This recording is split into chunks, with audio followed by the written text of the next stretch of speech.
Pinoy Bix.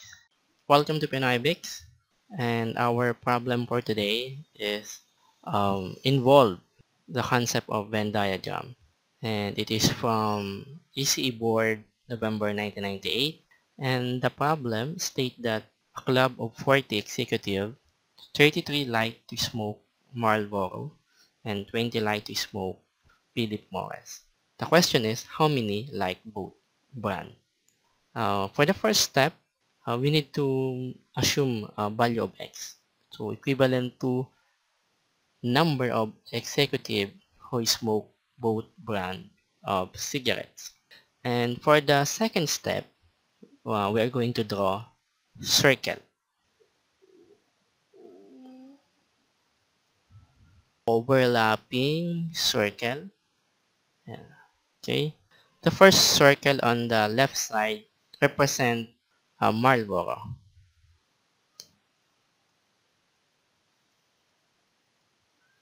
The second circle represent Philip Morris. Philip Morris. At the center, this space, ito yung space kung saan sila nag-overlap. Ito yung mga number of executive na gusto niya yung Marlboro at gusto rin niya yung Philip Morris. So, dito na ilalagay yung ating hinahanap na X. And for the left side, ito yung number of executive na gusto lang yung Marlboro.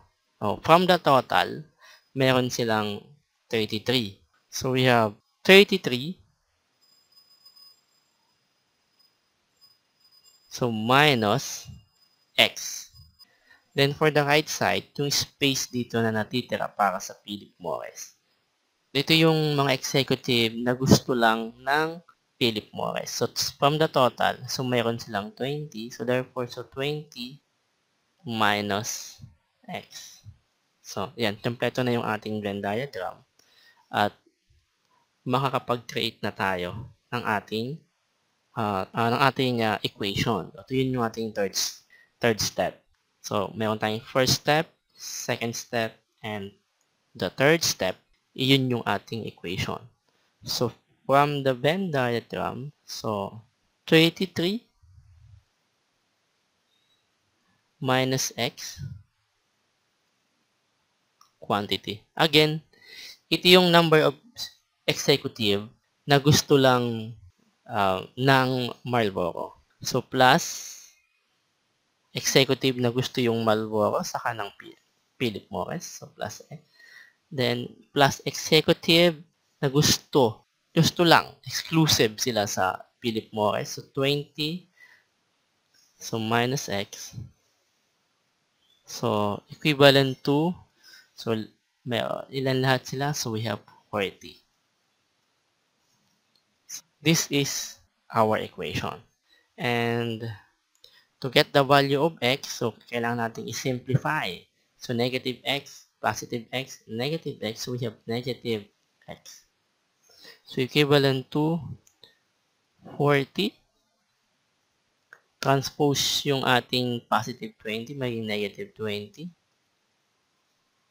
Then, transpose yung 33, so negative 33. So, negative x, so equivalent to negative 13.